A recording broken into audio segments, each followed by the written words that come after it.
The wisdom of Jesus is Awesome! everlasting, astounding, Surprising. sacred. People say a lot of stupid things, but Jesus didn't care what people thought. Why do we? Welcome back to Radical and Relevant. The wisdom of Jesus is enduring. In today's scripture reading, we're still in the 5th chapter of Matthew's Gospel. Jesus speaks about how oblivious we can be to what is actually happening. But to what shall I compare this generation? It is like children sitting in the marketplace and calling to their playmates. We piped to you and you did not dance. We wailed and you did not mourn. For John came, neither eating nor drinking, and they say, he is possessed like a demon. The Son of Man came, eating and drinking, and they said, behold, he is a glutton and a drunkard, a friend of tax collectors and sinners. Yet wisdom is vindicated by her works.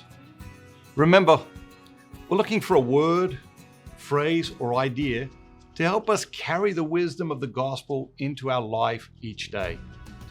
The word that arrests me today is wisdom. It seems everyone has an opinion on everything these days, but few are interested in the truth of any situation. People are more educated than ever before, but common sense seems in short supply. Information abounds, but wisdom is scarce. What are you most interested in? Opinions, information, knowledge, truth, or wisdom? Wisdom is vindicated by her works, is the phrase that leaps out at me today. And it is connected to a powerful idea that is both here in this reading and throughout the gospel. Jesus cares about people, but he doesn't care what they think about him. Say it again. Jesus cares about people, but he doesn't care what they think about him. Jesus points out the inconsistencies and hypocrisy of people's opinions. For the exact same behavior, they judged John the Baptist was possessed by a demon, and Jesus was a glutton and a drunkard. For the very same behavior. The quest for holiness is always judged and misunderstood. People will say, well, I knew her when. People will say, I knew him when. Just as they said, isn't this the carpenter, the son of Mary and Joseph?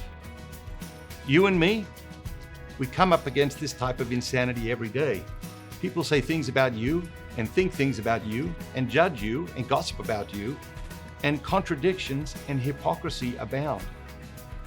If they refuse to be satisfied with John the Baptist and Jesus, you can be sure they will refuse to be satisfied by our efforts.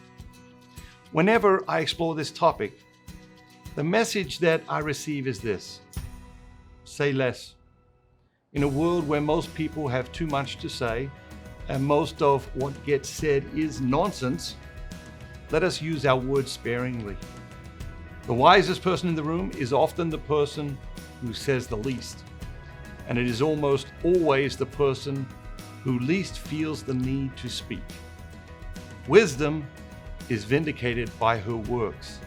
Let us focus on doing the will of God. When we're doing what we feel God is calling us to do, it doesn't matter who is for or against us. When we are not doing what God is calling us to do, all the angels in heaven on our side would not help. The virtue of the day is wisdom. So much of life comes down to wanting the right things. Want wisdom. Desire wisdom. Stoke your desire for wisdom. And the wise seek above all else to collaborate with God in each situation. The gospel of Jesus Christ is as radical and relevant today as ever before. Don't let anybody tell you otherwise. Go out into the world today and astonish people with your desire for wisdom. And remember, don't just be yourself, be the very best version of yourself, all that God created you to be.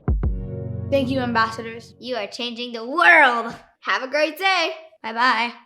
Simon, come sit.